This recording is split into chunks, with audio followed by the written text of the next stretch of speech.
Messieurs, dames, bonjour. Nous allons commencer le cours dans quelques instants sur l'utilisation de la MetaTrader. Est-ce que vous m'entendez? Est-ce que vous voyez mon écran avec le message sur les risques qui est à l'écran? Vous avez un chat sur le côté en haut à droite. Je crois qu'il y a une petite flèche rouge. En cliquant dessus, vous pouvez converser avec moi. Juste me dire que vous m'entendez et que vous voyez mon écran.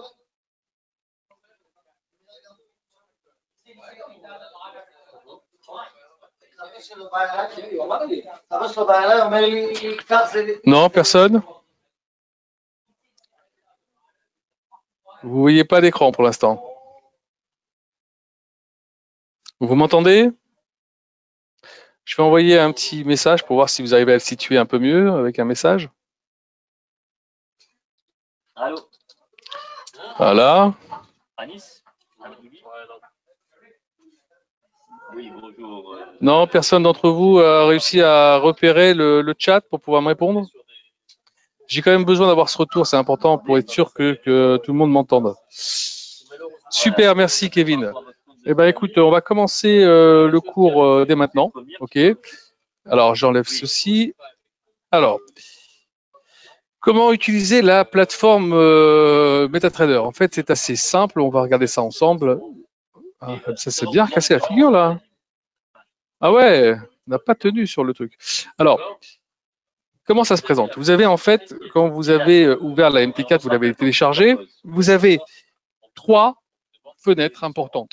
Vous avez d'une part observation du marché, vous avez retrouvé toutes les valeurs qui sont cotées. Vous avez le graphique ou les graphiques, parce que vous pouvez en mettre plusieurs. Et vous avez en bas le cadre terminal, vous avez retrouvé votre trading, c'est-à-dire votre solde, les positions qui seront ouvertes en cours d'ouverture en tout cas, et dès qu'elles seront fermées, vous les retrouverez dans historique du compte.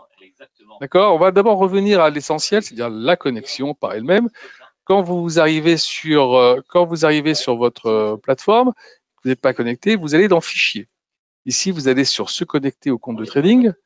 Vous mettez ici votre numéro de compte, le mot de passe, et vous regardez le serveur sur lequel vous êtes connecté normalement. C'est marqué à côté de votre numéro de compte sur la page web AvaTrade, quand vous vous connectez à votre compte. Ils vont marquer AvaReal 1, AvaReal 2 ou quoi que ce soit, vous regardez, c'est marqué dessus. Alors, quand vous avez fait ça, vous vous êtes connecté, vous allez voir qu'en bas, ok, regardez, ici, attendez, on va refaire ça ici, comme ça. En bas, sur le... Pourquoi j'arrive pas à vous le faire montrer? Ça, c'est bizarre. On va essayer de le réduire peut-être. Voilà. Voilà, voilà, voilà. Voilà. Bon, apparemment, il a disparu chez moi, c'est pas grave. Vous devez voir ici un statut de connexion. OK? Avec une sorte de code barre. S'il change de couleur et qu'il passe en vert ou en bleu, c'est que vous êtes connecté. À partir du moment où vous n'avez plus à attendre de rafraîchissement sur les graphiques, c'est que votre MT4 est bien connecté et que vous pouvez commencer à négocier. Alors, quand ceci est fait, vous allez après dans Observation du marché. Quand vous vous connectez la première fois, vous n'avez peut-être pas toutes les valeurs disponibles. Alors, qu'est-ce que vous faites? Vous allez sur n'importe quelle valeur, vous faites un clic droit sur n'importe quelle valeur, et vous allez sur Montrer tout. Vous cliquez sur Montrer tout, et là, vous allez avoir toutes les valeurs qui sont cotées sur la MT4 qui seront à disposition. Elles sont séparées par code couleur. Vous avez en blanc les valeurs du Forex, vous avez en bleu les indices, on va dire en saumonné, vous avez les commodities. Ici en jaune, vous avez les valeurs comme le gold, le silver et tout ce qui pourrait être ressemblé un petit peu des matières premières, quoi, le blé, le maïs. En vert, vous allez avoir les actions. OK? Et bon, moi, c'est un petit peu en désordre parce que j'ai un petit peu séparé, un peu différemment. Mais vous allez avoir bien code par code au niveau des couleurs. Quand vous avez fait ça, il suffit après une seule chose, de choisir un produit. Alors, est-ce que vous avez, Kevin, puisque toi qui es le premier qui a répondu, est-ce que tu as envie de voir un produit en particulier pour qu'on fasse toute la démonstration? Vas-y, je t'en prie, c'est toi qui as la priorité. Si tu veux qu'on fasse la démonstration sur un produit en particulier, pourquoi pas? Pour l'instant, on me demande des indices, mais j'attends d'avoir ton retour à toi. Non, pas d'envie particulière, Kevin? Eh ben, on va se mettre sur l'euro-dollar, voilà. Alors, on va sur l'euro-dollar. On fait ici, hop, clic droit, ouvrir graphique, et là, vous allez avoir l'euro-dollar qui va s'ouvrir. Alors, tel qu'il se présente actuellement, évidemment, c'est pas très convivial. C'est pas comme ça que vous allez pouvoir essayer d'interpréter votre graphique. Alors, on va faire une petite sensibilisation à l'indice graphique, mais il y a un cours dédié à ça. Alors, vous cliquez droit dans le graphique et vous allez dans propriétés. Et là, vous allez reparamétrer votre graphique en mettant les codes couleurs. Je mets un petit peu à ma sauce. Ici, l'arrière-plan, moi, ici, je le mets en kaki. Le texte, évidemment, en noir pour qu'il ressorte. La grille, j'ai fait disparaître, je la mets en kaki. La barre haussière, je la mets en bleu foncé. La bougie baissière en rouge. Et après, pour la bougie haussière, le même bleu. Et la bougie baissière, le même rouge. Après tout ça, je ne touche à rien, je fais juste OK. Et là, déjà, ça commence à devenir un petit peu plus lisible. Alors, on s'aperçoit là que nous sommes en bâtonnet. Nous, on travaille généralement, en tout cas en ce qui me concerne, en bougie japonaise. Donc ici, vous avez à côté des loupes, vous avez soit en courbe, soit en bougie japonaise, soit en bâtonnet. Donc on clique sur bougie japonaise et votre graphique se met automatiquement en bougie japonaise. Je grossis un peu, je le décale ici pour avoir le bord droit. Voilà. Et maintenant, ici, juste en dessous, vous avez les unités de temps. Actuellement, nous sommes en H1. On va se mettre en D1 pour avoir une meilleure lecture.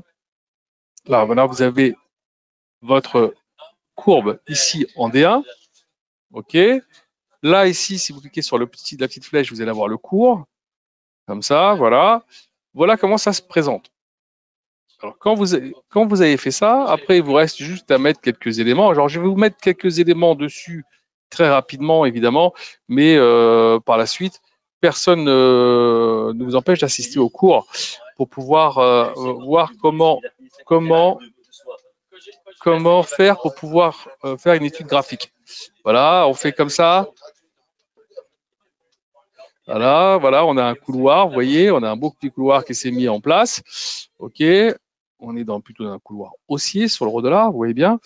Là, maintenant, on pourrait même peut-être une petite oblique ici, pour pouvoir avoir un petit peu l'objectif en se disant si ça casse ici, à ce moment-là, on aura peut-être accélération. Donc, la cassure devrait se faire à ce niveau-là, aux alentours des 1,1070. Si on arrive à casser ça, alors à ce moment-là, on aura peut-être une accélération pour aller chercher les 1,15 après, derrière. On verra. Ensuite, derrière, quand vous avez fait ça, quand vous avez mis les différents supports et résistances, alors moi je vais vous mettre directement Fibonacci, comme ça on aura tous les supports et résistances de ce produit. On va chercher le plus haut, voilà. Vous avez tous les retours possibles. Vous insérez quelques petites choses comme les bandes de Bollinger, par exemple. Voilà, pour avoir une meilleure lecture. Vous avez après la possibilité d'insérer ici dans oscillateur la MACD. Voilà. Alors tout ça, tout ce qu'on est en train de voir là actuellement, vous l'avez dans le cours qu'on fait sur les outils d'analyse technique, donc avec les explications et tout ce qui va avec. Donc je passe rapidement pour voir comment on fait l'insertion. OK, RSI, hop. Vous avez les RSI, voilà. Vous avez différents trucs qui sont déjà en place. On voit que pour l'instant, ça a plutôt une petite tendance baissière sur la MACD. Là, on résiste un peu sur la moyenne mobile des 30 jours. Bon, c'est assez serré au niveau de la bande de Bollinger, donc on voit bien que la volatilité, elle n'est pas très très importante. Hein. Vous voyez un peu, on reste entre le haut de la moyenne mobile, ici le bas de la moyenne mobile, c'est des 20 jours, et le haut de la bande de Bollinger, donc on reste quand même très très très serré. OK. Je vais chercher encore d'autres indicateurs. Voilà. Paf, on va chercher les stochastiques. Voilà. Alors sur les stochastiques, on voit que ça baisse un petit peu. Ici, c'est plutôt en train de passer un petit peu en dessous de la ligne rouge, donc peut-être un peu baissière. On pourrait avoir une petite faiblesse, on peut dire, qui pourrait nous amener pour l'instant aux alentours des 1,0708. Voilà, c'est possible. Voilà, on pourrait arriver à ce niveau-là. Pour l'instant, on n'y est pas encore. Mais attention, vous voyez, c'est plutôt une sorte de triangle qu'on a ici. Donc, plus ça va aller, plus ce chiffre va plutôt remonter un petit peu. Donc, vous allez pouvoir affiner davantage. Donc, quand vous avez terminé ça, OK, Bon, évidemment, vous pouvez encore rajouter énormément de choses, hein, les moyennes mobiles, tout ce qui vous avez, les supports résistance qui vous paraissent importantes et essentielles. OK. Et puis des produits sur lesquels vous avez l'habitude, avec lesquels vous avez l'habitude de travailler. Alors, quand on a terminé ça, évidemment, ce que je vous demanderai de faire, c'est d'enregistrer votre graphique pour pas avoir à chaque fois à le refaire. Donc, vous appuyez sur enregistrer graphique. Vous faites ici, quand la feuille s'ouvre, vous marquez ici euro-dollar, vous sauvez, et maintenant après, vous aurez l'euro-dollar qui va se retrouver dans votre lexique ici. Donc après, vous aurez des onglets qui vont se rajouter. Vous pourrez aller du BTC au Gold à l'US 100, l'US 500. Voilà, vous allez pouvoir voyager un petit peu d'un produit à l'autre. Ça, c'est intéressant. Et ensuite, quand vous avez terminé ça, bon, on va revenir à notre produit. Hein. Quand vous avez terminé celui-ci, ça, c'est impeccable. Il ne restera plus qu'après à pouvoir passer un ordre. Comment on passe un ordre sur la station? C'est assez simple. Vous avez, ou soit vous allez ici sur euro-dollar, vous faites nouvel ordre. Vous pouvez passer l'ordre que vous voulez, à l'achat, à la vente. Vous choisissez le volume. Hein, voilà, je vais dire que je suis acheteur dessus. Voilà, j'ai passé mon ordre. L'ordre est en bas. J'ai le numéro d'ordre, j'ai la date et l'heure à laquelle j'ai passé, le sens, le volume, le produit, le prix auquel j'ai ouvert, le prix auquel je pouvais le fermer, pertes et profits. Ici, vous avez une petite croix. Alors, c'est important, ce que je vais vous dire là maintenant, pour ceux qui viennent d'ouvrir la station pour la première fois, quand vous cliquez sur la croix pour fermer, OK, ici, prix de clôture, il se peut que vous ayez comme message, vous allez avoir ce message-là, regardez. Ça. Voilà, trading en un clic. Vous allez avoir trading en un clic, avertissement. Si vous avez accepté, j'accepte les termes et conditions, regardez. OK. Et vous avez accepté. De facto, quand vous allez passer un ordre, ici, par exemple, regardez en bas, je viens de vendre. Ici, je viens d'acheter. Trading en un clic, c'est que ça me permet de pouvoir acheter et vendre en un clic. Et fermer en un clic. Alors, si vous avez fait ça, je vous demanderai dans un premier temps, si vous ne maîtrisez pas bien la station, d'aller ici sur outils. D'accord, je vais vous faire voir, je vous remonte. D'aller sur outils, d'aller sur options, de désengager le triangle à un clic et de faire OK. Comme ça vous permettra ici, si vous avez envie, vous voyez, j'ai ouvert 0,5 lot. Si j'ai envie de fermer 0,30 de mon ordre, je peux faire 0,30 en haut, fermer ici, et clôture, et vous voyez, il ne me reste plus que 0,20. Donc, vous pouvez travailler sur la quantité de l'ordre, parce que vous ne pouvez pas faire ça sur le trading en un clic. Donc, ça, c'est important. Ensuite, vous avez la possibilité de cliquer sur l'ordre et de mettre ici, là, modifier au nez l'ordre et de mettre votre stop loss et votre take profit. OK, qui est évidemment changeable, pas pour tout le monde, au niveau du stop loss, mais pour une partie des traders.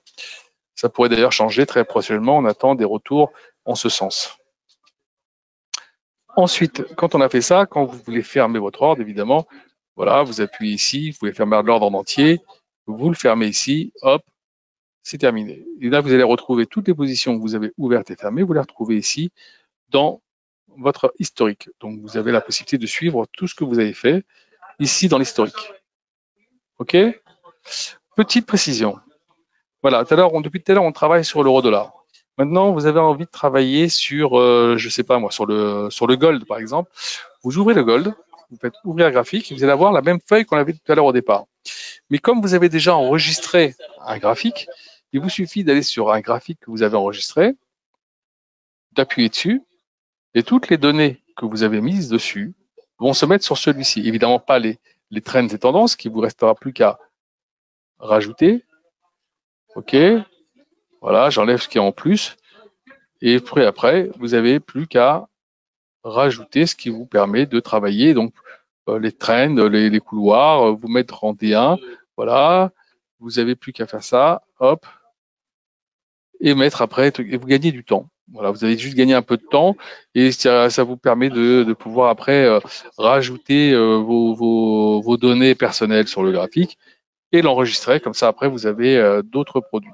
Ça, c'est un petit truc en plus à savoir sur l'utilisation de la MetaTrader. Donc, vous voyez, c'est pas très compliqué. Qu'est-ce que je voulais de vous parler d'autre sur la MetaTrader? Est-ce que vous avez des questions? N'hésitez pas. Alors tout à l'heure, je vous ai dit que vous pouvez avoir plusieurs graphiques. Alors vous voyez ici, à côté de la loupe, ici, vous avez la possibilité d'organiser tous les graphiques que vous avez enregistrés. Ok, ils sont là. Après, vous pouvez, si vous avez envie, les mettre par préférence. Disons que vous voulez travailler avec le Dow Jones. D'abord, vous le mettez comme ça, vous l'agrandissez, vous mettez le Dow Jones d'une part, vous mettez le deuxième, on va dire l'euro-dollar, vous le prenez ici, vous le mettez là, hop, vous l'agrandissez, si vous avez envie de voir que ça, voilà, et voilà, paf, paf, et ça vous permet de suivre par exemple deux valeurs en même temps, voilà, hop, vous pouvez en suivre plusieurs, hein, j'en ai mis deux, mais voilà, vous pouvez en mettre deux, trois, quatre, cinq, c'est à vous de voir. Pour avoir, hein, on va dire, vous êtes dessus, vous avez envie d'avoir l'œil sur les deux en même temps. Vous voyez, vous avez toutes les valeurs qui se mettent devant vous et la possibilité de les suivre. Ça, c'est quand même assez intéressant. Surtout que des fois, il y a quand même des imbrications entre l'euro-dollar, par exemple, et des indices. Donc, vous allez, oui, on a l'euro-dollar qui est en train de remonter un peu. Donc, forcément, si on regarde le gold, vous voyez, hop, tout de suite, il est à 2007. Belle petite remontée. Ça, c'est parce que pour l'instant, on a une petite remontée au niveau de l'euro-dollar. Ça veut dire que il y a certainement le dollar qui est en train de s'affaiblir un peu. Alors, je ne sais pas ce qu'il y a eu comme annonce. Certainement, il faudra regarder un petit peu au niveau des chiffres attendus aujourd'hui. Mais peut-être que il y a des chiffres qui sont tombés tout à l'heure qui montrent peut-être un petit problème sur l'économie américaine et ça, regardez. Alors au niveau, par exemple, on a eu le chiffre au niveau des permis de construire qui est un petit peu en baisse. Ok. Les mises en chantier, on attendait plus 0,4, on a moins 0,8. Ça pourrait être aussi une des raisons pour lesquelles le marché glisse un petit peu au niveau du dollar. Bon voilà, toutes ces choses qui font qu'il faut suivre un peu toutes ces indications pour voir un peu ce qui se passe. Alors évidemment, demain et après-demain, on va avoir encore d'autres chiffres importants. N'oubliez pas qu'on a aussi des personnes des banques centrales, notamment de la Réserve fédérale, qui vont prendre la parole. D'accord? Donc ça, c'est important de suivre. Aujourd'hui, je crois même qu'on avait une personne de la Banque centrale. Bah oui, on a à 15 heures une personne de la Banque centrale, la BCE, qui a dû prendre la parole, qui a peut-être dit aussi quelque chose sur l'euro, qui renforce l'euro par rapport au dollar. C'est aussi possible. J'ai pas encore les trucs parce que je suis un petit peu en ligne depuis tout à l'heure, donc j'ai pas regardé, mais c'est possible aussi que ça peut être ça. Donc voilà, vous avez énormément de choses qu'il faut surveiller, c'est important. Si vous voulez avoir des informations, vous pouvez aller sur investing.com et vous avez toutes les informations nécessaires là-dessus pour ceux qui cherchent des fois des sources d'informations. Est-ce que vous avez des questions? Allez-y, c'est le moment. Je vous rappelle que vous avez un chat sur le côté en haut à droite avec une petite flèche rouge normalement qui vous permet de pouvoir converser avec moi. Donc n'hésitez pas. Kevin l'a déjà trouvé. Je pense que tout le monde peut la trouver. Allez-y. S'il y a une question, c'est le moment. Non, j'ai été plutôt clair. Tout le monde est content. Je pense pas avoir oublié quoi que ce soit sur l'utilisation de la MetaTrader. Vous avez, on va dire, des grandes lignes qui vous permettent de travailler dans des conditions optimales. Si d'aventure vous aviez encore d'autres petites questions, n'hésitez pas à questionner votre chargé de compte qui vous donnera les petites touches nécessaires pour améliorer votre prise en main de la MT4. La MT5, c'est la même chose. Hein, c'est tout à fait la même chose. OK? Bah, écoutez, merci d'être venu à la formation et à très bientôt.